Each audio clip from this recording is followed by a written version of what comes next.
Jeff? Yes. Thank you. Welcome to the first event of the Holloway Poetry Series. This is the first reading in the Hearst Field Annex. I'll talk a little bit about what's coming up in the rest of the fall, and then I will briefly introduce this evening's readers. The Holloway series is hosting a number of events this fall.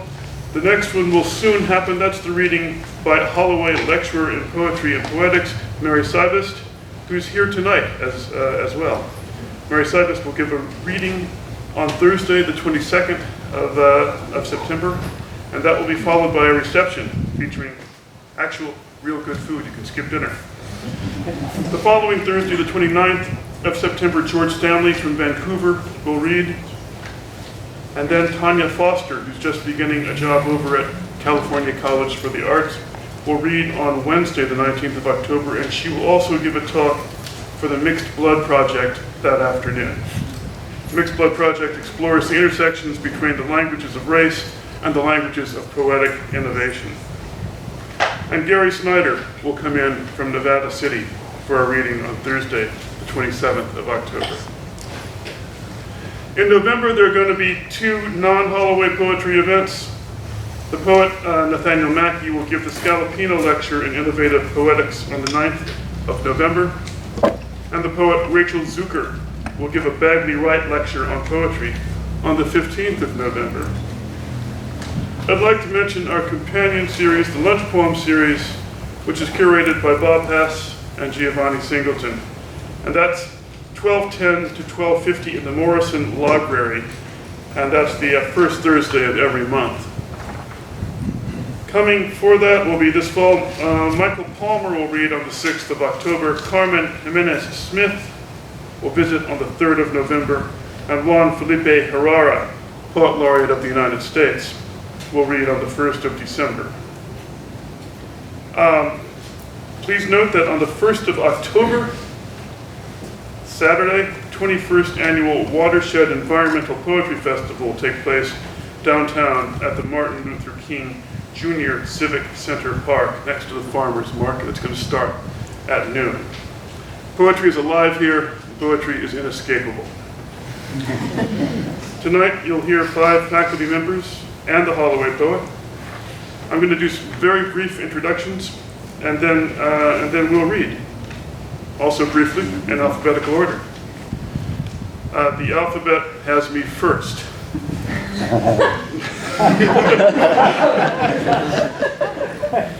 Okay, I'm Cecil Giscombe. My recent books are Ohio Railroads, a poem in the form of an essay, and the prose book Border Towns, which came out 2 weeks ago.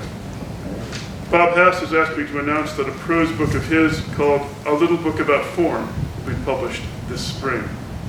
Lynn Hejinian is a poet translator, small press publisher. Her academic work is addressed principally to modernist, postmodern, and contemporary poetry, poetics, with a particular interest in the avant-garde and the social practices that entails.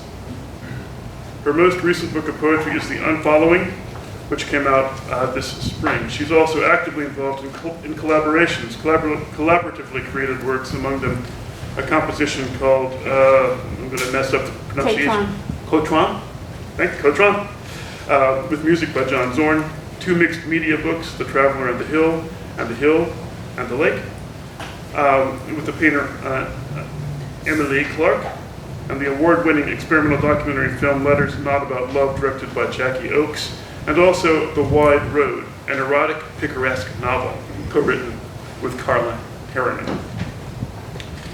Geoffrey G. O'Brien's recent books are People on Sunday and Metropole. He continues to teach for us and also to work at the Prison University Project at San Quentin.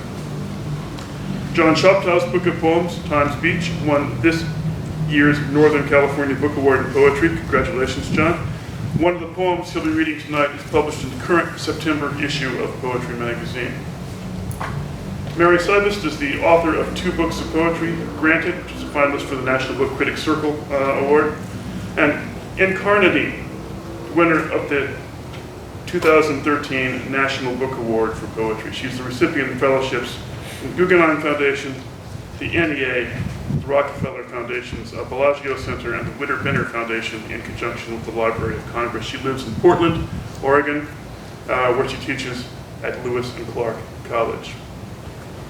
Follow the alphabet. I'm the first reader.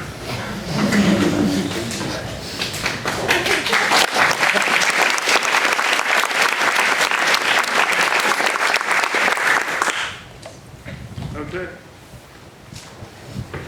I'm at work on work in progress called Negro Mountain. It's a book about central Pennsylvania where I lived for 10 years before coming to Berkeley. As all of you know, certainly the highest point in the Commonwealth of Pennsylvania is the summit of Negro Mountain, near the Maryland border. And this part of it is called, part of the book is called The Endless Mountains. It's a fragment from Negro Mountain to suggest and acknowledge the work of the poet Ken Irby. It begins with an epigraph from 1807.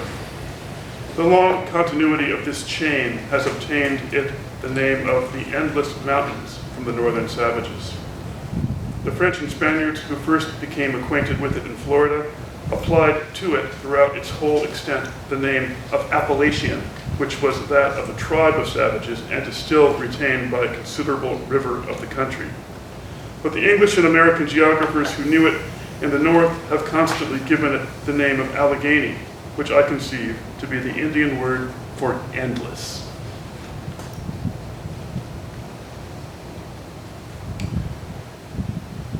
The Endless Mountains is a range I could live in, I thought, and thought I could give them soul enough to not be bothered for more by them. The other side's devilry, by definition, a big fellow, a shameless green papa, as it were, but endlessly ranging. That's different, I thought. So if you cross the one, meaning those, you can get to the other, to Negro Mountain. Unfrequented, but you have to know where it is. Stuck, however, one night in the former, I could see my head on a pike in my mind's eye. However, the advice was to own nothing, meaning to stick to nothing, to no plan. Still, I thought I'd try to elucidate how the distinctions, this breach or the series of them, intentional or not, but unpredicted and as various as could be, could make shape shimmer or seem to. I was aware of reading or of having read once of someone having come down the slope, the Allegheny front, in advance of wolves. Memory is vulgar sometimes. Memory is just the sum of facts about whatever you ran smack into. Implicit is folks missing everywhere. That part's right. What was chasing you? What did you do? The peculiar loneliness, not wolves, of central Pennsylvania has followed my wake. I sing it everywhere I go. Let's try. In summary, a line of mountains is a range or chain. This is primary. Ornithology is music, and hawks in a kettle. Negroes are ridge, long and low in the Alleghenies. The Endless Mountains aren't mountains either, but a dissected plateau, eroded having been formed after regional uplift.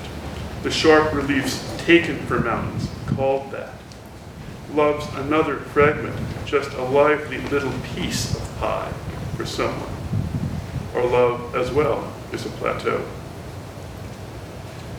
Llano Estacado also, which is more of a palisade than staked plains, which is what they call it in West Texas, in New Mexico, fancifully. It's a mistaken translation. It's a mistaken translation, cattleman. Palisaded being more apt, meaning a plain that ends or stops at a cliff, a precipitous drop. The slope is imperceptible to an observer on the plateau.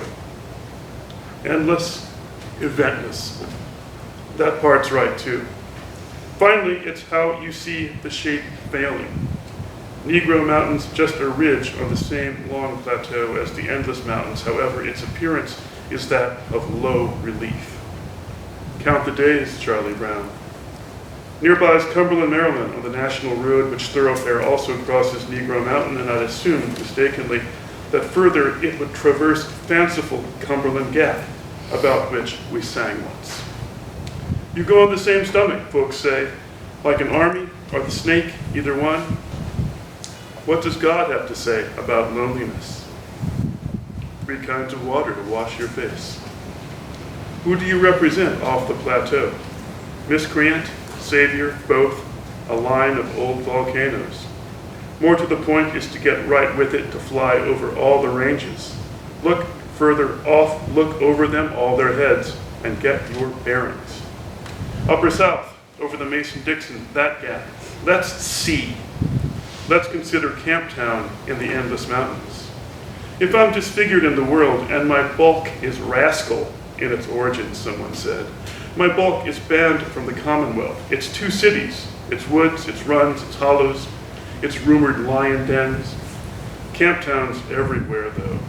Camptown's always Negro in thought or intent. And animals, what people think they see in the jungle. I'm only recent in the tradition of interlopers. In a story, the African didn't like the appendix because it contradicted the story. Stockade, rampart, barrier. Camptown is a zip code in the Endless Mountains.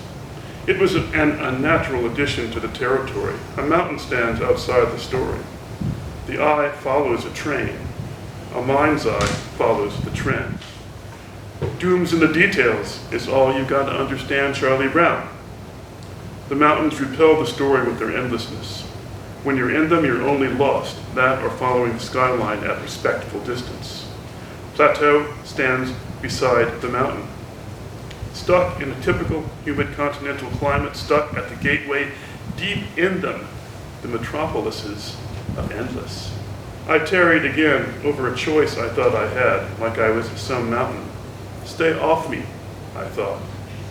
I was to speak for 10 minutes on Pennsylvania animals at the College Club. Meet a canid, you give that boy the road.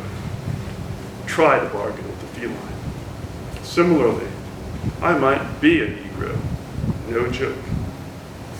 Concrete, blackboard, asphalt, mountain, mountain, mountain. The mountain's long and range is what I give you. Hates bargain or barter enough to subsist. Now you can almost see them. Just ask, she said. Figure it out. The mountains are the shape that came into view. We'll be in them sooner than you think, I said. First white man in Cumberland Gap, so the song went, was Dr. Walker, an English chap. English centers in the Endless Mountains. Use one to catch another one, sing harmony with what's there, 1 to 1, one verging into one. One's a gun is too easy, Wolfman. Bury me instead, brothers, but still, no dog but me, big as a man, big as a slope past enumeration. Them, white fellows, that have Negro Mountain like a wife in their backyards, might laugh cautiously with me. Ain't that peculiar? Ain't that peculiar? Sing with me, fellows. Don't be long. That's it. Thank you.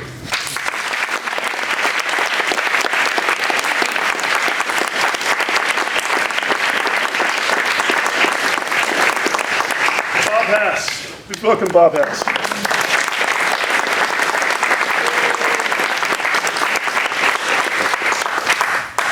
Thank you, Cecil. So in the spirit of reading new work, let me read stuff from this summer, still a little sketchy.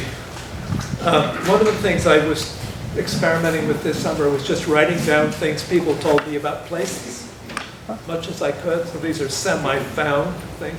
This one is called Okefenokee, an explanation.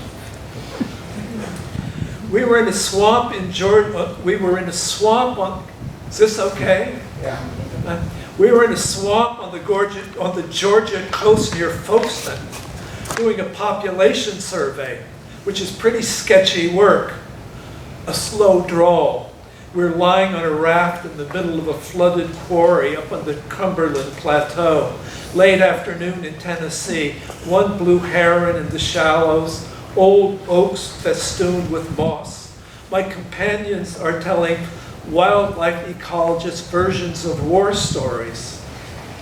The only way you can tell a male from a female alligator he was explaining as the water lapped and rocked us, is by digital inspection.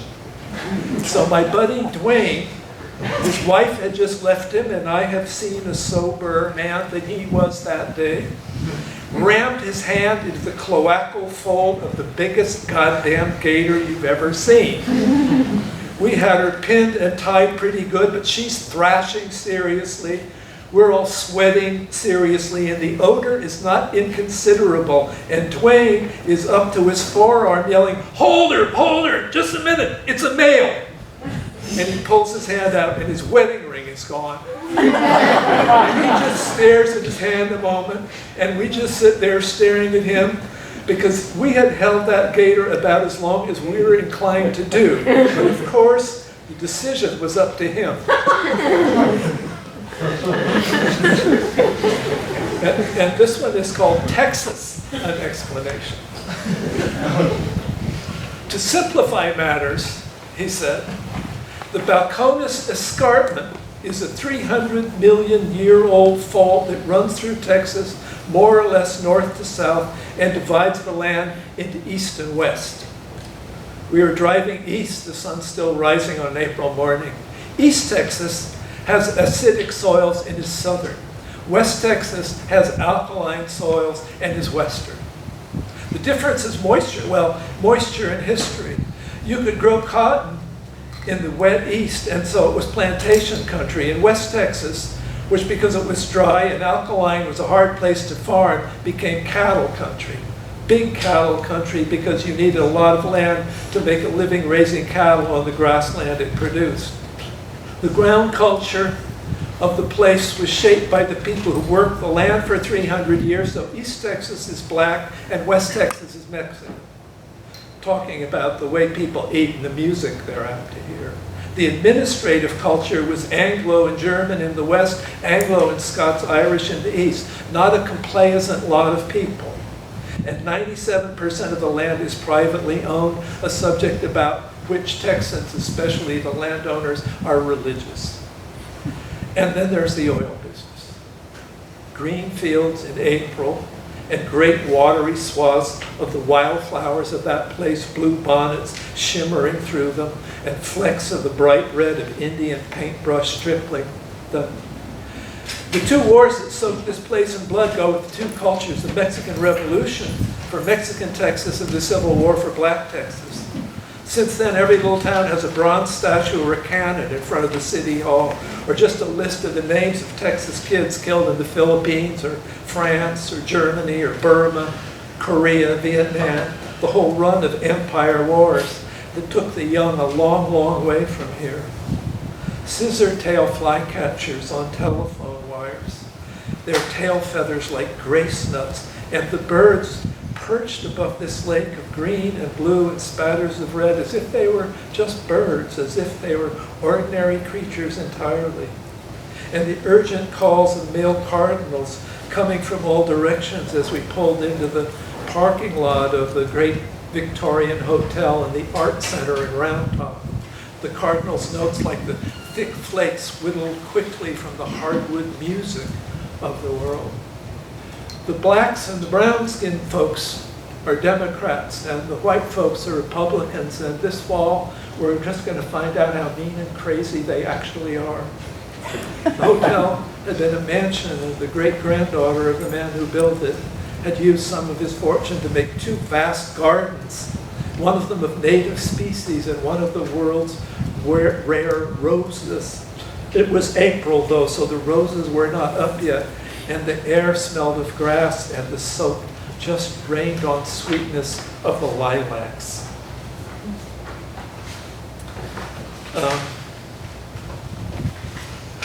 Little short piece, it's not an explanation. Some lines for summer. Violets, a half dozen of them wet in the morning rain. The lake, shallow and tideless, cried out to the dead. It was, she said, a little truant lyric of a fuck. If you imagine emerald bleached to a pale rust green, sorrow is a river, desire is a river, rage is another river. different levels. The silted islands full of willows and cottonwood, green in the summer's early, something else again. The leaves' newness and erotic circling, as when to the lovers desire begins to feel like fate before they speak, when their lips are puffy with it. And later normalized, silvery mist on purple plums in the summer market, and people fondling them. And this is a little rougher yet, and it's called Dancing.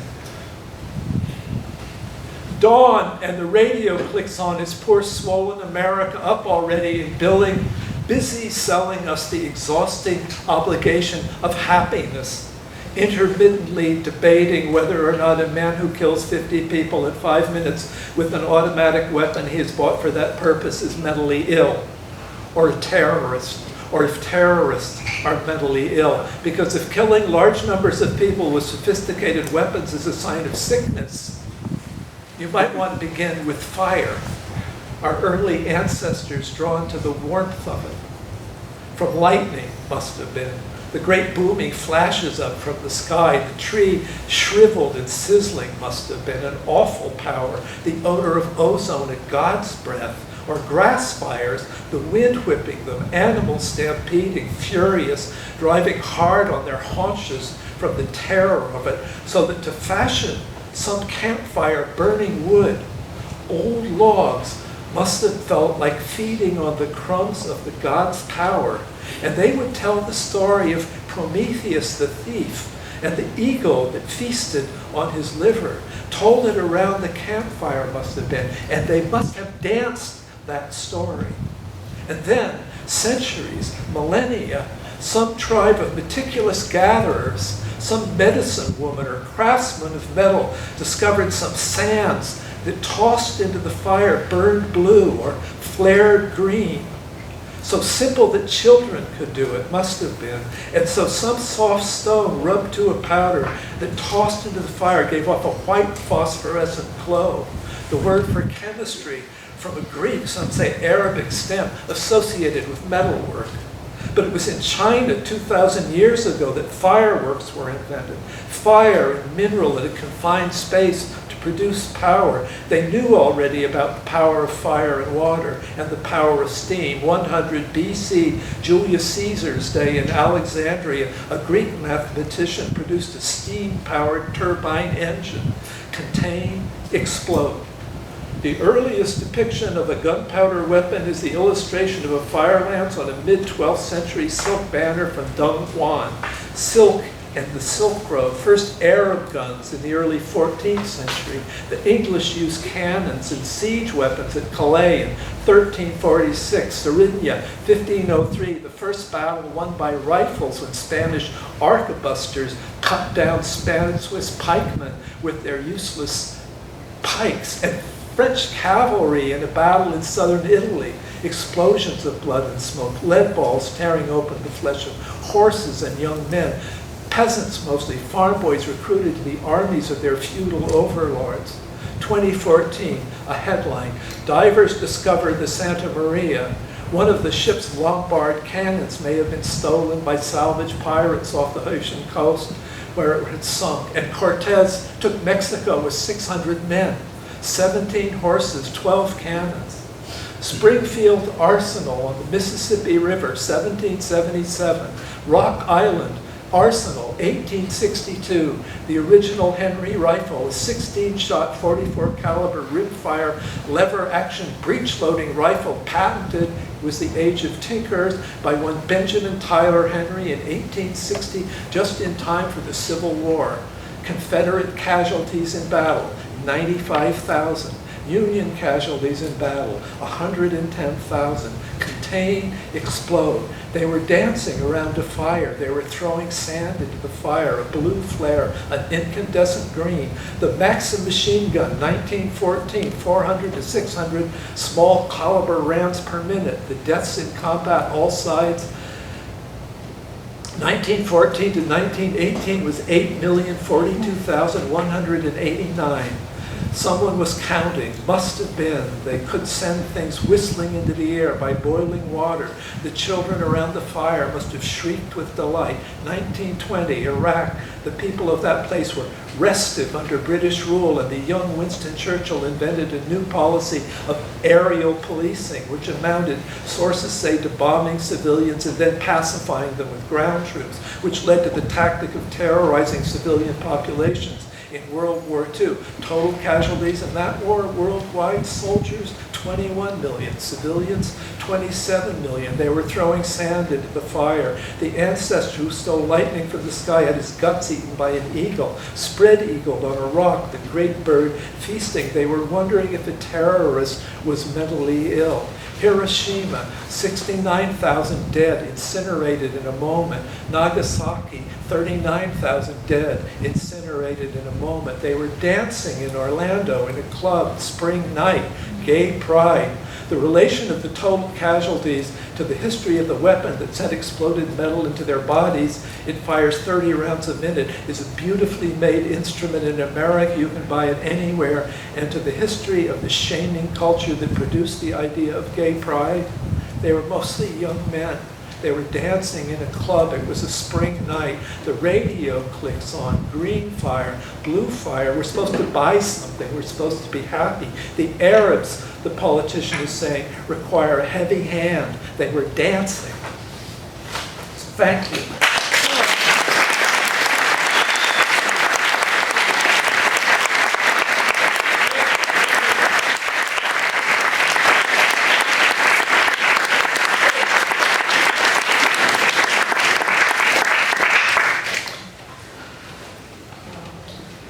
That can be cruel.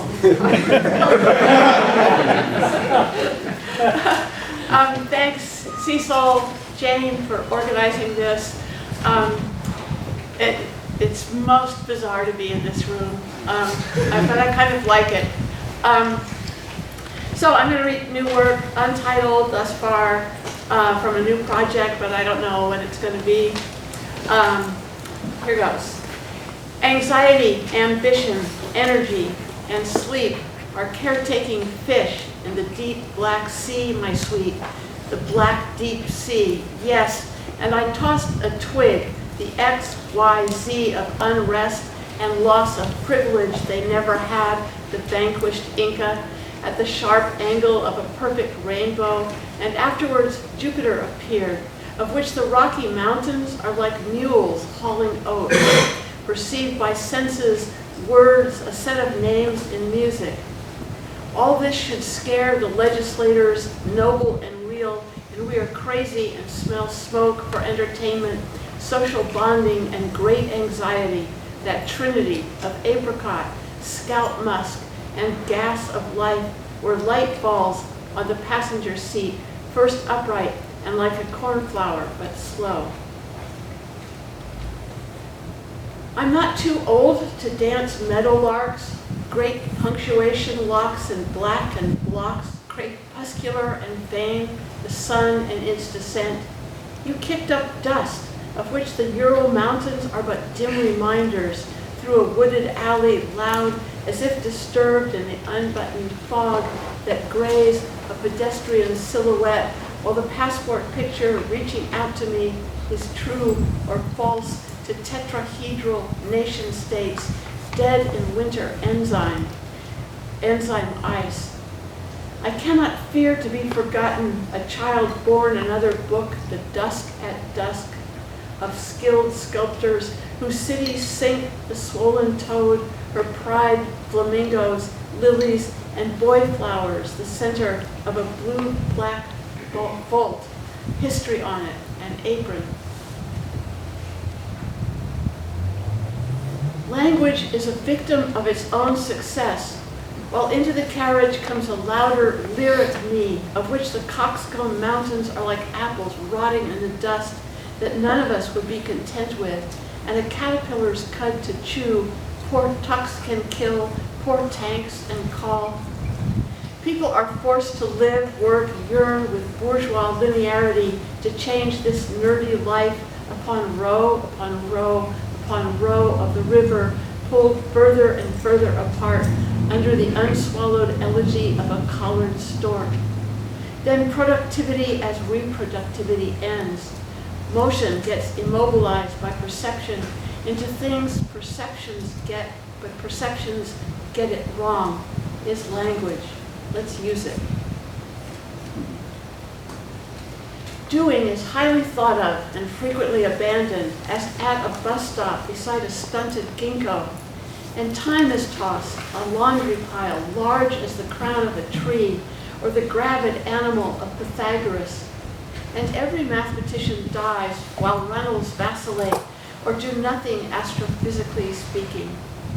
Let's go for eggs and to the bakery. My kid wants to be a puppeteer. But someone must polish glass, and since then the refugees weep wax and travel over agate pastures and gag. But we have to trust philosophy and deny the property where depiction most perfectly depiction depicts. In a faux chateau of finance, the proposition is a picture of corn cakes, last crumbs, weapons passing from hand to hand. Let's rest. Life is fast. As the city rat, resuming, says, rudeness is rude.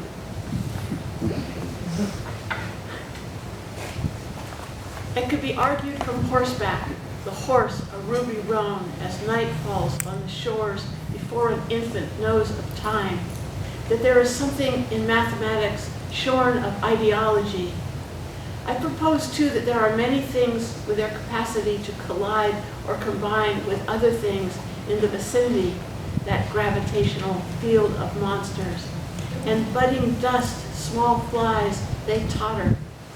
The public does not need to be convinced.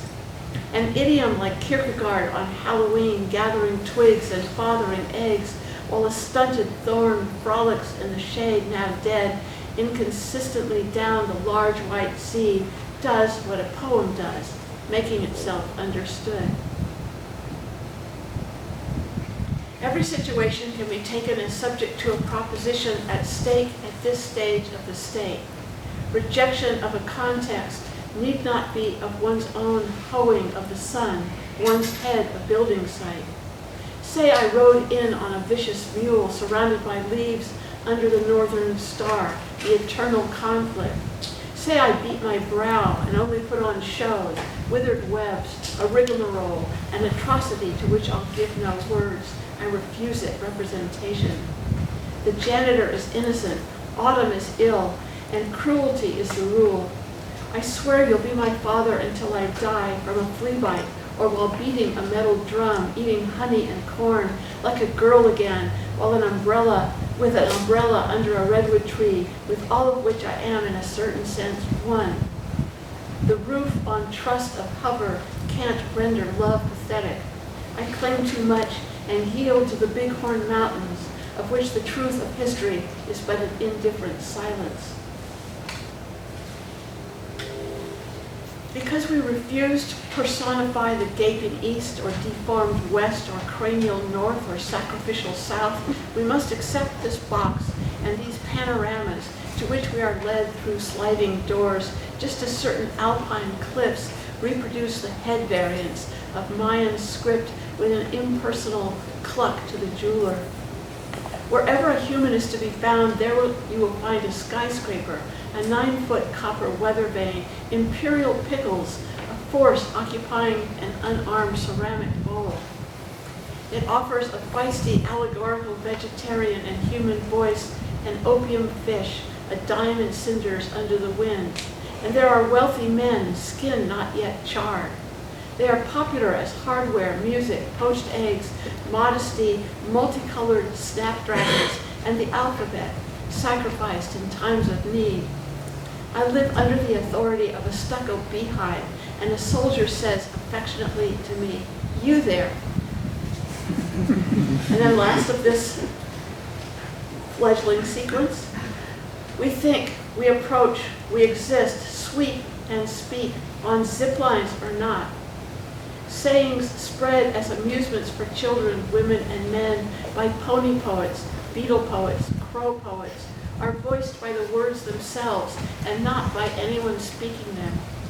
I dab fingernail polish on 6 croquet balls. Which of the names of Hercules do you hear, and which of your ways, of which the hill behind the soldier bathed in sweat is like a general's nose, or the yellow bowl upturned beside the kitchen sink after I wash it to dry? It's now a wedding finch, a reference to whistling rain, a great honesty in the far sacerdotal south. Do they piss on the spider, the aged face of the great organizer on sludger evidence, the rising sun that hangs a puppet from my hands? Thank you.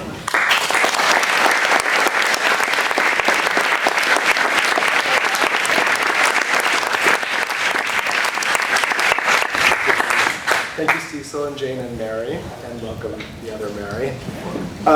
And thank you to the administration for convening us in this great hall of ductwork. I'm afraid this poem comes with a kind of heavy story. When I was a young child, my younger brother suffered SIDS in a car seat and then was in a vegetative coma for a year and then died. And my parents were in such grief that they couldn't even deal with the disposition of his remains, and he ended up in a potter's field in Westchester. And 2 years ago, I located roughly the area where he's buried with many other people, so it's sort of unmarked area. And a year ago, I took both my parents there, who haven't been together for 40 years and had never been there, to the site so they could stand roughly where he was. And it's a very large, famous cemetery called Ferncliff, and has many famous people buried in it as well, and very many people who are famous for being makers. And a lot of them are mentioned in the poem because I wanted to write an elegy that's for all the occupants of that ground, either named or not named, and maybe in part especially because so many people are being sent there prematurely by the police right now and always. It's called Sweet Timothy, which was his name and is a grass. Paul Robeson, Malcolm X, Betty Shabazz, Joan Crawford, Judy Garland, Aaliyah, Preston Sturgis, Otto Rank, Jam Master Jay. All were interred, are now in Ferncliff, as easily as the common star lily opens in the national parks of California after heavy rains. Their graves are not different from the other flat markers in low-cut grass, as much alike as they can be without being at all the same. Minor variations of name, number, available for reuse, despite having occurred many times already, thus avoiding novelties of a day yet to come between the agreed upon ones. It doesn't exist so much as hover at the edges of the calendar. You wake up in a dateless agreement not to speak of it, so it moves around silently across the word boundaries, lost in your mouth, holding whatever is impossible to say, the post of the pre, a name for undisturbed earth, or anonymous jar of a brother's ashes, traveling vertically through the horizontal plane, every day of the year, in total ignorance of that system of dividing experience into familiar blocks, the strict plot of day, where strangers will stay strange across the odd hours, especially in a mild white April, unending soft cloud or clouds and the last of the dew combine to make the green greener while walking in white plains, thinking of the East Bay rioting with wildflowers. Thus I was, and finally am, in as many as 2 places at once, at least 2 times, now able to confess no one or thing exactly dies, carrying, like a distant order, to disperse, stop holding the street in memory of what happens on it in all the cities. If you wait for spring, it comes back. If you forget to, it returns. Neither is acceptable. Even if you get the hillsides you want, exploding with silver lupins, which are truly blue. And what you want is also orange poppies, tucked judiciously, scant in the peopled grass, destroying borders a little at a time, trading bodies with surrounding earth the sun can't reach but knows is about, hovering like extra domains, almost not in space, but of it. All of it's anywhere, to which the living bodies are reactions, underwhelming, over calendrical, involuntary accounts of inevitable collisions, the one with the other, then the other, with the one standing there, being killed by having no other place to go, casting shadows of inadvertence across the cemetery, mourning, not only this April, but every presumed theater or front spring holds somewhat differently for each of its fugitives at risk of being sent under or left to their own devices, standing separately, kicking at nothing, dirt where the grass grows less well because visited by agitation. In the photograph they are turned to regard the potter's field, where they is my parents, though also anyone else who comes, where their child is, part of that remixing April has prepared, so that you can't know where one thing ends, the next begins, but can feel it go, to look at it, the month, the grass, the photograph, their stare, the limits of all these properties, is to be knocking, nearly absent-mindedly on a door, the difficult one that doesn't exist till you wish it, gone again, before you're done, conceiving it ajar. And so after can come, going house to house, all at once, bringing what? Poppies, primaries, bombs, the transpersonal, laughter thereof, and April, full of numbered dates, people appear to have made the mistake of being born in, though none would have chosen this, preferring something much else, a kinder version of the facts dates run cruelly toward, a greener theory of mind. Time, lapse, photography, from the beginning of, the first section of, the wasteland, where things are caught, becoming other things, too fast, speeded up, photography, made of roots, avant, après, la lettre, which is French for let's ditch the present without leaving it, for any stray fantasies of saving daylight, detaining it in conveniently invisible materials made to touch an actual edge in time, doorway thereof, closed, ajar.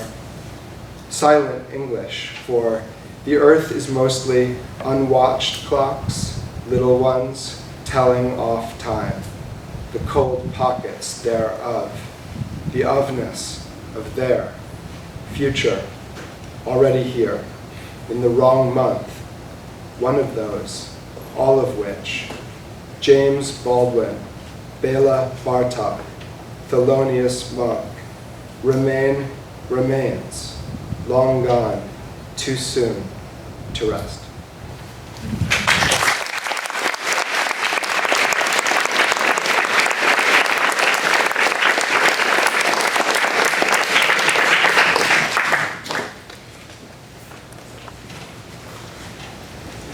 Let me add my thanks Cecil and Mary and Jane for pulling this off tonight, and welcome to you.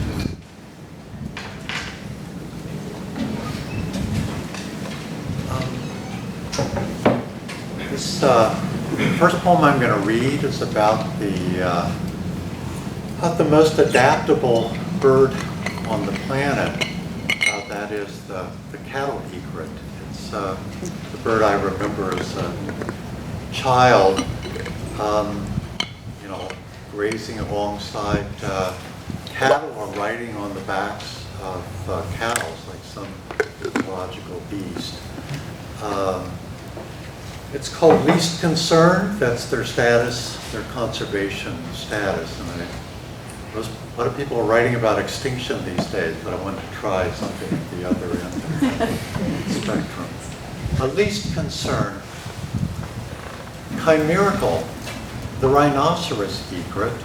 It's keratin dehorned in South Africa, and container ship to Vietnam or China, where it's ground by aphrodisiacs and snorted by affluent boneheads, metamorphs into the hippopotamus egret, the elephant, Cape buffalo, zebra, giraffe, the ostrich, and the camel egret, the deep-domed tortoise, and in the Americas, the cow heron or cattle egret. Ranging like wildfire over the last century, a migration prodded by the transmutation of forests into ranches, the cattle egret writhes and champs and tilts and plods and darts in cursive at grasshoppers. And where its livestock gets concentrated, decapitated, tenderized, charred, whatever, the Babulcus ibis, or cattleman wader, capitalizing on a field without cattle, reinvents itself as the tractor egret. Though the unattached bird is emblem enough of the other end of extinction, ignition, when not just its shaggy breeding crest or breast plumage go up in flame, but its legs, beak, lores, and irises catch color.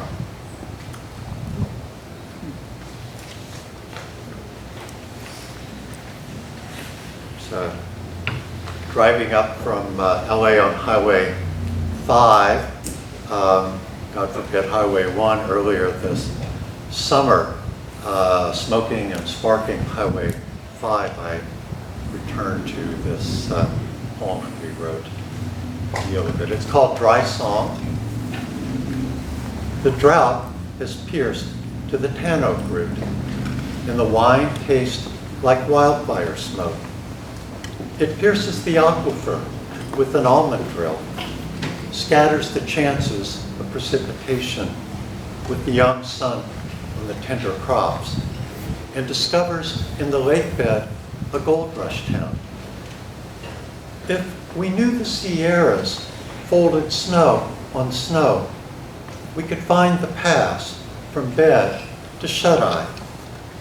But the drought has pierced to the mountain root and shown us rock under the shrunken mantle and starved the hungry river mouths, barring salmon in the reds from salmon in the sea. Atmospheric river, radar vapor, damp ghost of the Sacramento. Why, when your blessed showers could soothe? Why, only days of speechless blue? Forest numb with riddled pine.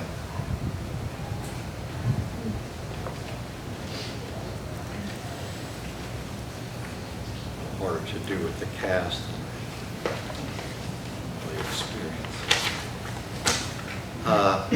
Well, I learned recently that songbirds singing get a rush of dopamine and opioids, which means, yes, songbirds are happy in song. And their happiness is not unlike our own. The French expression, c'est chouette, that's wonderful, that's nice, is derived from the French word for owl. This poem is dedicated to our retired English professor, Anne Banfield.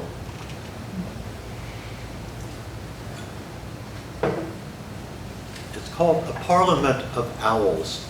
It's a collective name for owls. Circling a Berkeley apartment courtyard as a tone arm skates a black pond, smooth before its music. Anne's cell phone voice excited with the strain of alarm. It's all white wing with a heart-shaped flat white mask. Her last summer night here before France, my task to replay it as a rat alert for the metaphor. That vinyl hiss from the date palm, the owlet's plaintive snore. Then Anne, the summer after Paris, could, by way of apology, tell me, whistling at the door, that she'd look for me back by the redwood, told me I could wonder whether we might share her leftover dinner in the kitchen. Tuna rare, a la Genovese, artichoke hearts, a not sweet Clément de Limoux, and her last green lentils, lentilles du puy. I hazarded. You're tasting the volcanic soil. Like the grape, the French lentil preserves its terroir. And that white-crowned sparrow ladling out its soul, would I relish his tune in your toyon berries? Monocular trained, the retired linguist shushed me. Far less than that live oak female savors his buzzy twang. And last summer's barn owl scream, did it sharpen the palm date's tang? Idiot, I thought. But she poured us more Clément. The barn owl, that of death the Boda bringeth, in Chaucer's Parliament of Fowls. Parliament of Fowls is now a palm owl, still with its blood-curdling shriek. Curdling from curd, also crowd. I remember a fresh boar dribbling into a broth pan, and all those lovebirds to my courtyard from the Bataclan. Anne, do you still feel birdsong? It can melt me. How? With this rage. Oh, it's outrageous. They were only shout beauty, Holden plead. This action is no stronger than a flower. And the thrill, it's all in your heart. It's her ear's promiscuity that spurs their territorial tunings. With this superfluity, that to sing lustily is to lust in singing. They feel it too? That's cool. Or, for aging Parisian owlets, c'est chouette.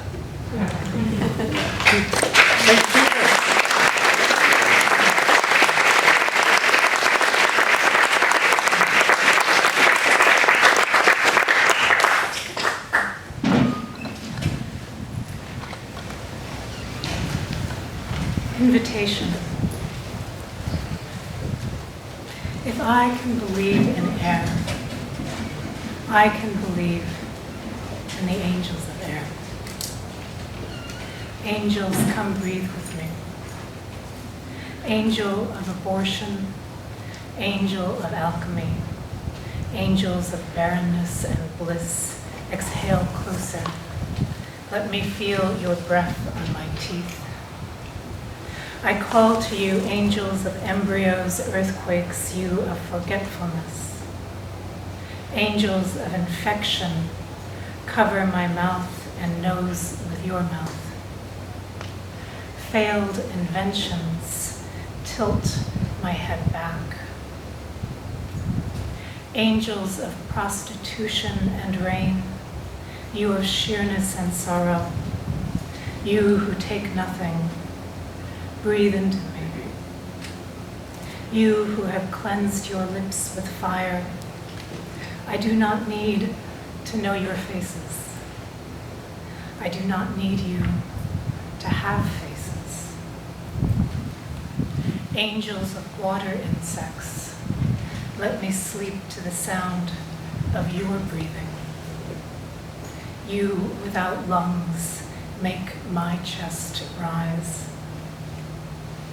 Without you, my air tastes like nothing.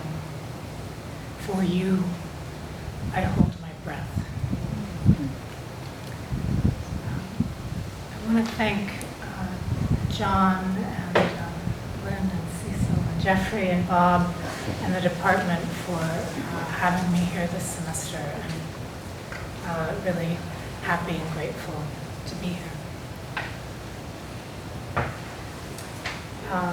The Cathars, for those who might not know, and to offer an oversimplified version, were a religious medieval sect who wanted to practice a pure form of Christianity, and lasted about 2 centuries before the Catholic Pope decided to purify Europe of them.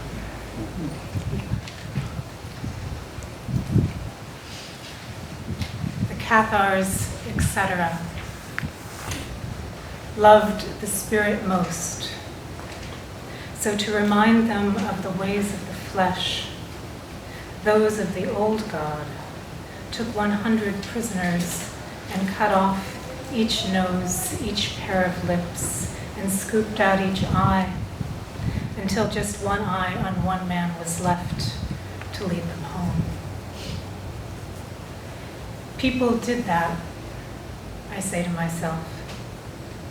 A human hand lopping at a man's nose over and over with a dull blade that could not then slice the lips clean, but like an old can opener, pushed into skin, sawed the soft edges, working each lip slowly off, as both men heavily, intimately breathed. My brave believer, in my private reenactments, you are one of them. I pick up in the aftermath where you're being led by rope by the one with the one good eye. I'm one of the women at the edge of the hill, watching you stagger magnificently, unsteadily back.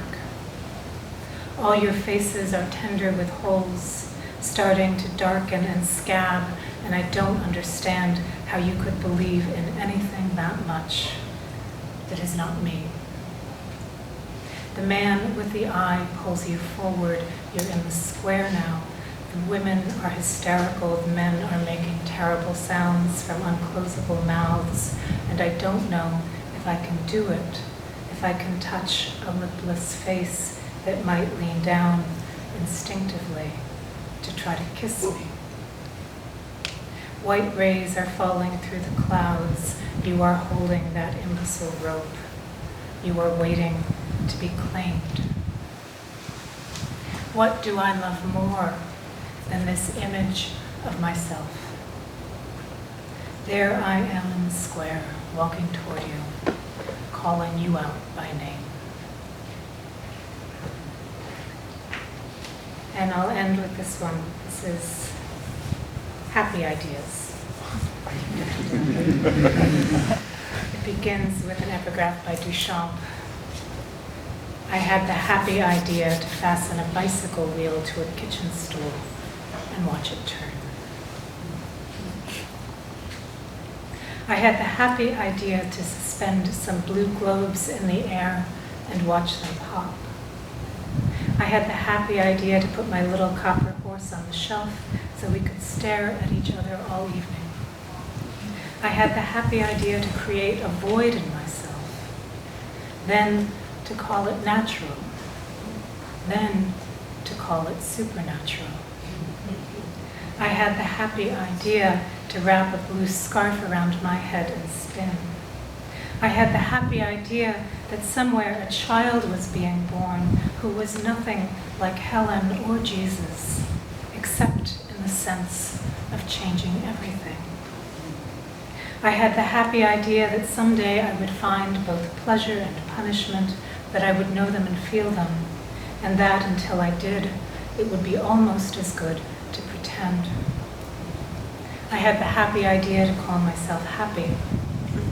I had the happy idea that the dog digging a hole in the yard in the twilight had his nose deep in mold life. I had the happy idea that what I do not understand is more real than what I do. And then the happier idea to buckle myself into 2 blue velvet shoes.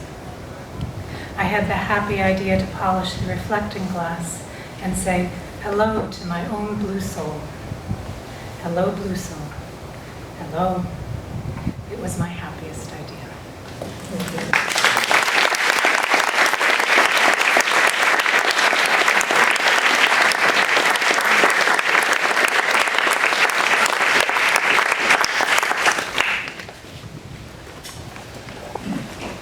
Goodness. Thank you. Thank you, Mary. Thank you, John. Thank you, Bob, Geoffrey, Lynn. And thank you to Mary and to Jane, who made this show happen. And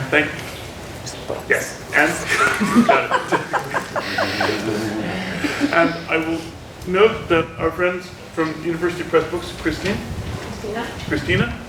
is here. The University Press Books has been a big supporter of the Holloway series. They've brought books. Buy a book, it's a 10% discount. And it does me good to see so many people have come out for poetry. That's real.